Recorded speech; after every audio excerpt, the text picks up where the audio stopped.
Assalamualaikum warahmatullahi wabarakatuh. Saya Muhammad Hanafi Abdul Yusof, Seksyen Cawangan UMNO Parlimen. Ucap terima kasih kepada Yang Amat Berhormat Menteri Besar Johor, YB saya Dun Semerah, Muhammad Fadil bin Khalid, dengan ucapan selamat menyambut bulan puasa dan juga selamat menyambut Hari Raya Aidilfitri. Terima kasih YB, terima kasih MB.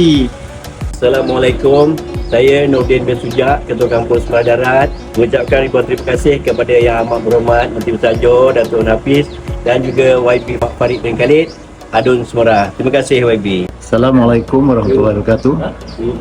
Terima kasih Menteri Besar Johor, terima kasih YB Farid atas sumbangan kurma sempena Ramadan pada tahun ini. Terima kasih semua. Assalamualaikum warahmatullahi wabarakatuh. Menteri Besar Johor dan juga kepada YB Farid dan Semerah, kami daripada penduduk Tak Memang ucapkan terima kasih lah.